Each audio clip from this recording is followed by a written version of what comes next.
Hello everyone. তো আজকে আমি তোমাদের সাথে যেই চ্যাপ্টার ডিসকাস করবো সেটা হচ্ছে একমাত্রিক গতি, ওয়ান ডাইমেনশনাল মোশন। ওকে, তো এই চ্যাপ্টারের যে মেন টপিকগুলো আছে যেগুলো তোমাদের এক্সামে দেবে, ওকে, আমি প্রত্যেকটা টপিক তোমাদের ফুললি ডিসকাস করাবো, পুরোপুরি ডিসকাস করাবো। তোমরা ভিডিওটা মন দিয়ে দেখবে।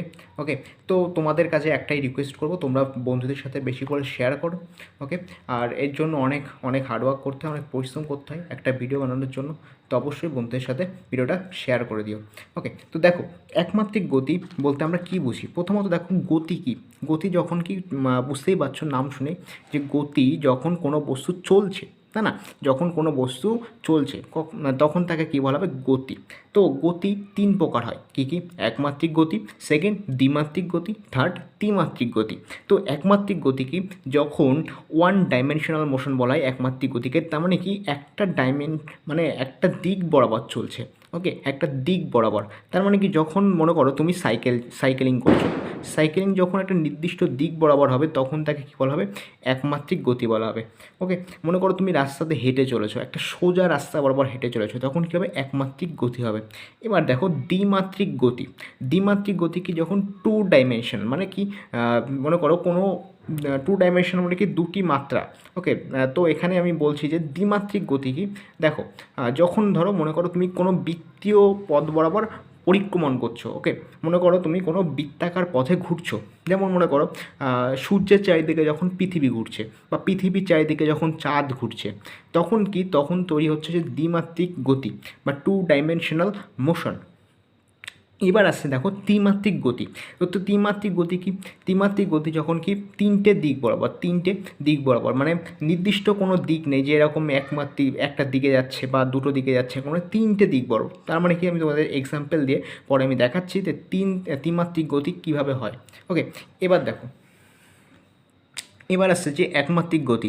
তো একমাত্রিক গতি সরল রেখা বরাবর চলে। একমাত্রিক গতি কী হয়? সরল রেখা বরাবর চলে।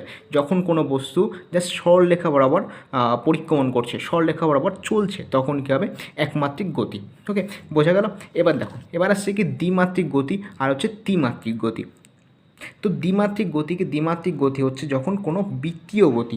বৃত্তীয় গতি কি? তারপরে এক্সাম্পল কী দিতে পারি? যে প্রাসের গতি বলা হয়। থার্ড কি? থার্ড হচ্ছে দেখো গ্রহ উপগ্রহের গতি। তারপরে দেখো ত্রিমাত্রিক গতি। ত্রিমাত্রিক গতিকে কোনো বিমানের গতি, বিমানের গতিকে ত্রিমাত্রিক গতি কেন বলা হচ্ছে? ধরো একটি বিমান এক্স অক্ষ বরাবর চলছিল। আমরা তিনটে অক্ষ নিয়েছি, একটা হচ্ছে এক্স, একটা হচ্ছে ওয়াই, আর একটা হচ্ছে কি জেড। ওকে, এই তিনটে অক্ষ আমরা নিয়েছি। তো মনে করো একটা বিমান এক্স অক্ষ বরাবর চলছিল। ওকে, এবার মনে করো এ ওয়াই অক্ষ বরাবর চলা শুরু করলো, এরকমভাবে উপরে উঠতে শুরু করলো। ওকে, আবার মনে করো হঠাৎ করে নিচে নামতে শুরু করলো, তাহলে আবার জেড অক্ষ বরাবর চলা শুরু করলো। তো এই জন্য বিমানের গতি কি? না একমাত্রিক হচ্ছে না দ্বিমাত্রিক, বিমানের গতি কি হচ্ছে? ত্রিমাত্রিক। তো এই জন্য বিমানের গতিটাকে বলা হচ্ছে কি? ত্রিমাত্রিক গতি। এবার নেক্সট আসছে কি স্মৃতি ও গতির মধ্যে পার্থক্য। ওকে, স্মৃতি ও গতির মধ্যে পার্থক্য, স্মৃতি ভার্সেস গতি। তো স্মৃতি কি? স্মৃতি যখন দেখো সময়ের পরিবর্তনের সাথে সাথে যখন বস্তুর অবস্থান পরিবর্তন ঘটে না, তো সময় যখন পরিবর্তিত হচ্ছে কিন্তু বস্তু একই জায়গায় রয়েছে, তখন কি হবে? স্মৃতি। আর গতি কি? সময়ের সাথে যখন বস্তুর স্থান পরিবর্তন ঘটে, ভেরি সিম্পল। ওকে, সময় পরিবর্তনের সাথে যখন বস্তুর অবস্থান পরিবর্তন ঘটে না, তখন কি হবে? স্মৃতি। আর গতি কি? সময়ের সাথে যখন বস্তুর স্থান পরিবর্তন ঘটে। মনে করো এখানে একটা বস্তু রয়েছে। ওকে, মনে করো একটা বল রয়েছে এখানে। ওকে, এটা একটা বল রয়েছে। তো এই বলটা এটা নির্দিষ্ট জায়গায় রয়েছে, না এর স্থান পরিবর্তন হচ্ছে, সময় চলে যাচ্ছে 1 ঘন্টা 2 ঘন্টা 3 ঘন্টা, কিন্তু এই বলটা এখানেই রয়েছে। ওকে, তাহলে কী হবে? এটা স্মৃতি। মনে করো এখান থেকে বলটা হঠাৎ করে এখানে চলে আসলো, তখন কী হবে? কোনো কারণে, ওকে, হঠাৎ করে তো আসবে না, কোনো কারণে কোনো ফোর্স দিলে পরে, কোনো বল প্রয়োগ করে তখন ধরো এখানে চলে আসলো, তখন কী হবে? তখন বলা হচ্ছে গতি। তার কারণ কি? বলটা যে সময়ের সাথে কী করেছে? স্থান পরিবর্তন করেছে, তখন তাকে কী বলা হবে? গতি। ওকে, এবার দেখো, এবার কি স্মৃতি ও গতির উদাহরণ দেখো। স্মৃতি আর গতির উদাহরণের ক্ষেত্রে কী হয়? স্মৃতির উদাহরণ আমরা বলতে পারি যে চলন্ত রাস্তাঘাট আর হচ্ছে কি ঘরবাড়ি। ওকে, রাস্তাঘাট আর ঘরবাড়ি কি উদাহরণ, স্মৃতির উদাহরণ। আর গতির উদাহরণ কী দিতে পারি? যে চলন্ত বাস, চলন্ত ট্রেন ইত্যাদি কি গতির উদাহরণ, হ্যাঁ।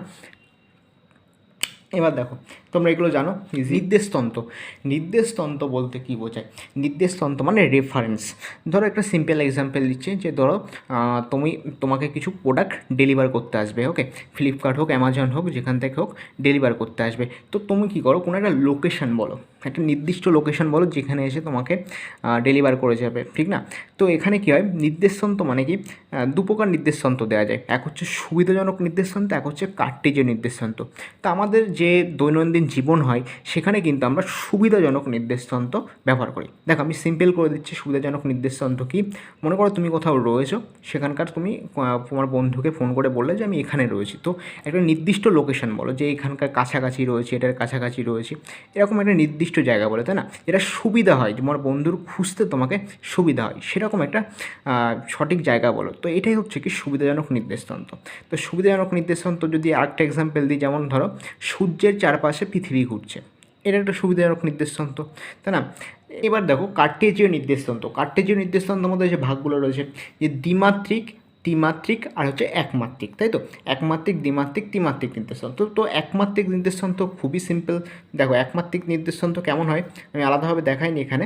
ধরো এখান থেকে একটা বিন্দু রয়েছে, ও বিন্দু মনে করি, ওকে, ও বিন্দু থেকে মনে করো একটা বস্তু পি বিন্দুতে গেল, ওকে, তার মানে কি এইখান থেকে একটা বস্তু পি বিন্দুতে গেল, তার মানে কি এটা সরল রেখা বরাবর এসছে, ওকে, এটা কি সরল রেখা বরাবর এসছে। তো এটাই কি একমাত্রিক নির্দেশতন্ত্র। এবার এটা কোন অক্ষ বরাবর গেছে, দেখো এটা এক্স অক্ষ বরাবর গেছে। তো যখন কোনো অক্ষ বরাবর মানে এক্সের দিকে গেছে বা ওয়াই অক্ষ বরাবর গেছে, তখন নির্দেশ করা হবে, ওকে, তখন যদি এক্সের সাহায্যে নির্দেশ করা হয়, মানে যে বস্তুটা এক্স বরাবর গেছে এক্সের সাহায্যে নির্দেশ করা হয় এর অবস্থান, তখন কী হবে, একে একমাত্রিক গতি বলা হবে। আর এটাই হচ্ছে কি কার্টেজীয় নির্দেশতন্ত্র। এবার দেখো নেক্সট কি দ্বিমাত্রিক নির্দেশতন্ত্র। মনে করো দ্বিমাত্রিক যখন কি, ধরো একটা বস্তু এক্স আর ওয়াই বরাবর আমরা নির্ণয় করছি।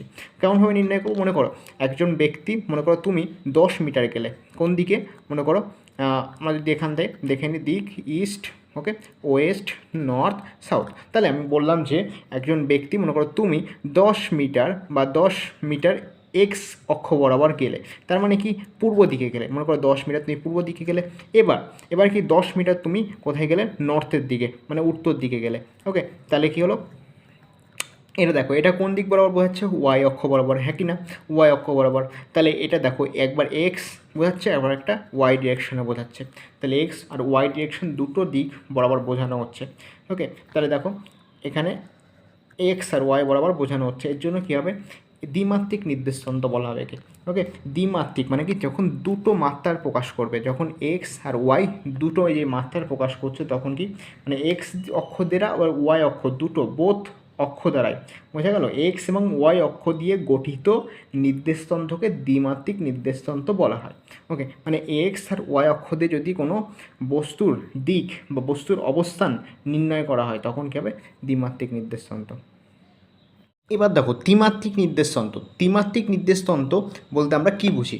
তো প্রথমত দেখবে ত্রিমাত্রিক নির্দেশতন্ত্রের ক্ষেত্রে ওকে, ও এক্স, ও ওয়াই এবং ও জেড।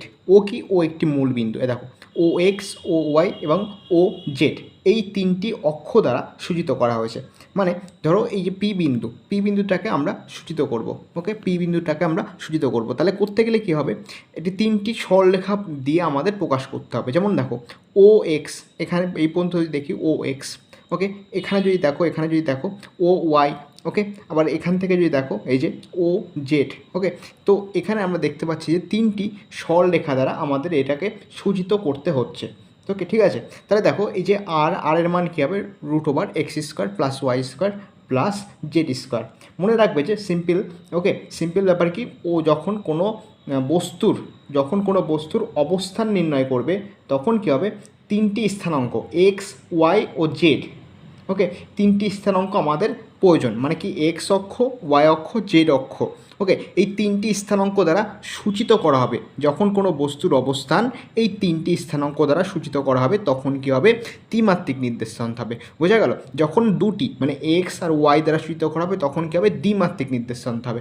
যখন একটি হয় এক্স হবে, অথবা ওয়াই হতে পারে, অথবা জেড হতে পারে, তখন কী হবে, একমাত্রিক নির্দেশান্ত হবে। তাহলে কি বললাম যে ত্রিমাত্রিক নির্দেশান্তের ক্ষেত্রে 3টি স্থানাঙ্ক প্রয়োজন, এটা হচ্ছে এক্স, ওয়াই এবং জেড। ওকে, এই 3টির নিচে হলে ত্রিমাত্রিক নির্দেশান্তের প্রকাশ হবে না। এবার নেক্সট দেখো একমাত্রিক নির্দেশান্ত। তো একমাত্রিক নির্দেশান্তের ক্ষেত্রে কি বললাম যে একটি সরলরেখা বরাবর বা একটি স্থানাঙ্ক দ্বারা সূচিত করা হয়। মনে করো একজন ব্যক্তি কী করছে, ওপর থেকে মনে করো ছাদ থেকে একটি বস্তু ফেলে দিল নিচে, মনে করো একটি বল নিচে ফেলে দিল। তো এটা কি সরলরেখা বরাবর পড়ছে, দেখো এটা সরলরেখা বরাবর পড়ছে। যদি এটা ওয়াই অক্ষ বরাবর হয়, এরকম ওয়াই অক্ষ বরাবর হয়, তাহলেও কি সরলরেখা বরাবর পড়ছে এবং একটি অক্ষ বরাবর, দেখো একটা সিম্পল অক্ষ ওয়াই অক্ষ বরাবর পড়ছে, না এক্স না জেড ধরতে হবে আমাদের, তো ওয়াই অক্ষ বরাবর পড়ছে। তাহলে সরলরেখা বরাবর যখন বস্তুটি পড়ছে তখন কি হবে, এটি একমাত্রিক নির্দেশান্ত হবে। বুঝা গেল? এবার দেখো নেক্সট চলন ভার্সেস ঘূর্ণন। তো চলন ভার্সেস ঘূর্ণন এর ক্ষেত্রে কী হবে, চলনকে ইংলিশে বলা হয় ট্রান্সলেশন আর ঘূর্ণনকে বলা হয় রোটেশন। ওকে, ইংলিশ টার্মগুলো মনে রাখবে, তার কারণ তোমাদের অ্যাট দ্য ফিউচার যখন নিট বা জেমেইন বা ইঞ্জিনিয়ারিং যে কোনো এক্সামের জন্য প্রিপারেশন নেবে তখন কী হবে, ইজি হয়ে যাবে। ওকে, চলন, ওকে, ট্রান্সলেশন এবং ঘূর্ণন, রোটেশন। দেখো চলন যখন কোনো বস্তু সরলরেখা বরাবর চলে, মানে একমাত্রিক নির্দেশান্ত, যখন কোনো বস্তু কী হবে সরলরেখা বরাবর চলছে তখন কী হবে চলন, এটা সিম্পল অ্যাজ। ওকে, ঘূর্ণন কি, যখন কোনো বস্তু বৃত্তাকার পথ বরাবর চলে, যখন কোনো বস্তু বৃত্তাকার পথ বরাবর চলে তখন কী হবে ঘূর্ণন। যখন কোনো বস্তু বৃত্তাকার পথ বরাবর চলে, যেমন কি গ্রহ উপগ্রহের গতি, ওকে, তখন কী হবে গ্রহ উপগ্রহের গতি কি ঘূর্ণন বলা হচ্ছে। ওকে, এবার দেখো মিশ্রণ কি, দুটো গতির মিক্স, তার মানে কি চলন প্লাস ঘূর্ণন, তো চলনও হচ্ছে সঙ্গে সঙ্গে কি ঘূর্ণনও হচ্ছে, তখন কি মিশ্র গতি। মনে করো তুমি একটা বাইক নিয়ে অথবা তুমি একটা সাইকেল নিয়ে মনে করো সোজা পথ বরাবর চলছো, কোনো একটা সোজা রাস্তা বরাবর চলছো, তখন কী হবে মিশ্র গতি হবে। কার? তোমার গাড়ির যে চাকার বা বাইকের চাকার অথবা সাইকেলের চাকার মিশ্র গতি হবে। তার কারণ কি, দেখো তুমি সোজা পথ বরাবর চলছো, তোমার চাকাটা যে সাইকেলের চাকাটা রয়েছে সেটা কি সোজা পথ বরাবর চলছে। ওকে, সঙ্গে সঙ্গে কি বৃত্তাকার পথে সেটা ঘুরছে। তো এক্ষেত্রে দেখো বৃত্তাকার পথে যখন ঘুরছে তখন কি হচ্ছে ঘূর্ণন বলা হচ্ছে, আর যখন সোজা পথ বরাবর চলছে তখন কি বলা হচ্ছে চলন। তো চলন প্লাস ঘূর্ণন এই দুটোর গতির মিক্স যখন হচ্ছে তখন কি বলা হচ্ছে মিশ্র গতি। নাম দেখেই বুঝতে পারছো যে মিশ্র, তার মানে কি দুটো কিছুর মিশ্রণ বোঝাচ্ছে। তো চলন আর ঘূর্ণনের মিশ্রণ তৈরি হচ্ছে কি মিশ্র গতি। এবার নেক্সট দেখো, নেক্সট বলা আছে কি, নেক্সট হচ্ছে সরণ। ওকে, তো সরণ বলতে আমরা কী বুঝি, মনে করো তুমি এ বিন্দু থেকে যাত্রা শুরু করলে, ওকে, এ বিন্দু থেকে যাত্রা শুরু করে মনে করো এই সি পথ বরাবর বি বিন্দুতে আসলে, আবার কি করলে এ বিন্দু থেকে যাত্রা শুরু করলে বি বিন্দুতে আসতে তুমি ডি পথ বরাবর আসলে, আবার দেখো এ বিন্দু থেকে তুমি যাত্রা শুরু করলে নেক্সট ই পথ বরাবর বি বিন্দুতে আসলে। তাহলে এখানে সরণ বলতে সেটাকে বোঝায় যখন তোমার শর্ট ডিস্টেন্স যেটা হয়েছে। ওকে, তুমি এরকম ঘুরে গেছো বা যেমনভাবে খুশি, ওকে, যেমনভাবে খুশি গেছো, ডাজ নট ম্যাটার। ওকে, সরণ তখনই হবে যখন শর্টকাট, সব থেকে ছোটো পথ। ওকে, মনে করো এ থেকে বি বিন্দুতে সব থেকে ছোটো পথ কোনটা, এই যে এ ডি বি, এটা সব থেকে ছোটো পথ দেখতেই পাচ্ছ। তাহলে কী হবে, এটাই হচ্ছে কি সরণ সূচিত করা হয়। যখন কি দেখো গতিশীল বস্তুর স্থান বা অবস্থান পরিবর্তনকে অ্যাকচুয়ালি সরণ বলা হয়, আর সরণকে সব থেকে ছোটো যে পথ হয় সেটাকে বলা হয় কি সরণ। এবার দেখো সব থেকে ইম্পর্টেন্ট পয়েন্ট, ওকে, মনে রাখবে, অলওয়েজ মনে রাখবে। ওকে, এটাকে পাশে 5 স্টার অথবা 10 স্টার দিয়ে নাও। সরণ কি, সরণ একটি ভেক্টর রাশি, একটি ভেক্টর রাশি। ওকে, 5 স্টার দিয়ে নাও। সরণ কি, সরণ একটি ভেক্টর রাশি, আর এর মান ও দিক উভয়ই আছে। ওকে, নেক্সট দেখো, নেক্সট কি, এবার হচ্ছে শূন্য সরণ। তো দেখো শূন্য সরণ কি, যখন কোনো বস্তুর প্রাথমিক ও অন্তিম অবস্থান একই হবে। মনে করো দেখো এক্সাম্পল, এখানে ধরো এ বিন্দু থেকে তুমি যাত্রা শুরু করলে, এরকম গোল বৃত্তাকার পথে ঘুরে এসে আবার এ বিন্দুতে আসলে, তাহলে কী হবে, তোমার সরণ শূন্য হলো। ধরো মনে করো তুমি তোমার বাড়ির থেকে প্রথমে স্কুলে গেলে, আবার স্কুল থেকে তোমার বাড়িতে ব্যাক করলে, তাহলে তোমার সরণ কত, শূন্য। তার মানে তুমি কোনো কাজই করোনি, তোমার সরণ কি শূন্য। ওকে, তাহলে দেখো এবার কি হচ্ছে আরেকটা কি, ধরো মনে করো কোথাও তুমি একটা ওপরের দিকে একটা বল ছুঁড়ে মারলে, আবার সেই বলটা কি হলো নিচে ফিরে আসলো, তখন কী হবে, তখনও সরণ শূন্যই হবে। তাহলে বোঝা গেল সরণ কি, যখন কোনো বস্তুর প্রাথমিক আর অন্তিম অবস্থান, মানে এই বলটা যখন এখানে ফিরে আসবে, প্রাথমিক মাটিতে ছিল, আবার যখন অন্তিম অবস্থা যখন ফিরে আসবে তখন কী হবে, এর যখন প্রাথমিক ও অন্তিম অবস্থান একই হবে তখন কী হবে, শূন্য সরণ হবে। ওকে, এখানে ডেফিনেশনটা দেখে নাও। ওকে, লেখা আছে এখানে। এবার দেখো, এবার হচ্ছে 5 স্টার দিয়ে নাও, 5 স্টার 10 স্টার যেমন পারো স্টার দিয়ে নাও। ওকে, ভেরি ভেরি ইম্পর্টেন্ট। সরণ কি, পথ নির্ভর নয়। স্মরণ মনে রাখবে, স্মরণ পথ নির্ভরশীল নয়, মানে পথের উপর ডিপেন্ডেন্ট করে না। ইজিলি যদি বলি স্মরণ কি, দেখো তুমি যেভাবে যাক না কেন, যেভাবে যাক না কেন, এরকমভাবে মানে যেভাবে তোমার পথ অতিক্রম করার ইচ্ছা হয় তুমি যেতে পারো। ধরো মনে করো এ থেকে বিতে যাবে, তুমি যেরকমভাবে খুশি যেতে পারো, যেরকমভাবে খুশি। ওকে, তো স্মরণ কি, স্মরণ হচ্ছে পথের উপর ডিপেন্ডেন্ট করে না, প্রাথমিক আর অন্তিম অবস্থানের উপর নির্ভরশীল। স্মরণ মনে রাখবে যে পথের উপর নির্ভর করে না, প্রাথমিক অবস্থান। মনে করো এ হচ্ছে প্রাথমিক অবস্থান আর বিতে যাবে, তো বি কি হচ্ছে অন্তিম অবস্থান। তো স্মরণ প্রাথমিক আর অন্তিম অবস্থানের উপর নির্ভর করে। এবার দেখো নোট করে নেবে স্মরণ একটি ভেক্টর রাশি। ওকে, আগে বলেছি এটা। এবার দেখো নেক্সট আমরা পড়বো হচ্ছে স্মরণের একক ও মাত্রা। তো সিম্পল, ভেরি সিম্পল। স্মরণে দেখো সিজিএস পদ্ধতি, এফপিএস পদ্ধতি আর এসআই পদ্ধতি, মেইনলি হচ্ছে কি এই দুটো পদ্ধতি, সিজিএস আর কি হচ্ছে এসআই পদ্ধতি। তো মনে রাখবে সিজিএস পদ্ধতি থেকে সেমি হয়, ওকে, সিজিএস পদ্ধতি থেকে সেমি হয়, আর এসআই পদ্ধতি থেকে মিটার হয়, আর এফপিএস পদ্ধতিতে ফুট হয়। তো সিজিএস কেন, স্মরণ কি, স্মরণ হচ্ছে একটা দূরত্ব বোঝাই, দূরত্ব। আমরা যখন দূরত্ব প্রকাশ বলি কিসে বলি, কিলোমিটারে বলি, মিটারে বলি, অথবা সেমিতে বলি, হ্যাঁ না। তো এক্ষেত্রে সিজিএস পদ্ধতি থেকে হবে দেখো সি, ওকে, সি স্কোয়ার, ওকে, সিজিএস পদ্ধতি থেকে হবে সেমি হবে। ওকে, এবার দেখো এসআই পদ্ধতি থেকে হবে, এসআই পদ্ধতিতে হবে মিটার। এবার দেখো মাত্রা। এবার যেহেতু স্মরণ দৈর্ঘ্যের মাপ বলা হয়, যেহেতু কিমি, কিলোমিটার, মিটার, সেন্টিমিটার এগুলো কি দৈর্ঘ্যের ইউনিট হয়, দৈর্ঘ্যের একক হয়, সেহেতু কী হবে স্মরণের মাত্রা, স্মরণের মাত্রা কী হবে দৈর্ঘ্যের মাত্রা হবে। ওকে, তাহলে কী হবে এল হয়ে যাবে, এল। নেক্সট ভিডিওতে তোমাদের ত্বরণ, বেগ আর হচ্ছে দ্যুতি এই টপিকগুলো নিয়ে ডিসকাস করব। আর তোমাদের এখানে যে গ্রাফগুলো রয়েছে সেগুলো আমি ইজিলি তোমাদের সলভ করিয়ে দেবো। আর তোমরা হয়তো ভাবছো যে অঙ্কগুলো রয়েছে সেগুলোর কী হবে, তো অঙ্কগুলো আমি সলভ করিয়ে দেবো। ওকে, তোমাদের চিন্তা করার কোনো কারণ নেই, যে মোস্ট ইম্পর্ট্যান্ট টপিক, যে ট্রেন্ডিং টপিকগুলো রয়েছে সব আমি এই ভিডিওতে ডিসকাস করে দেবো। ওকে, তো ফিরে আসছি নেক্সট ভিডিওতে। আজকের ভিডিও এই পর্যন্তই। Thank you.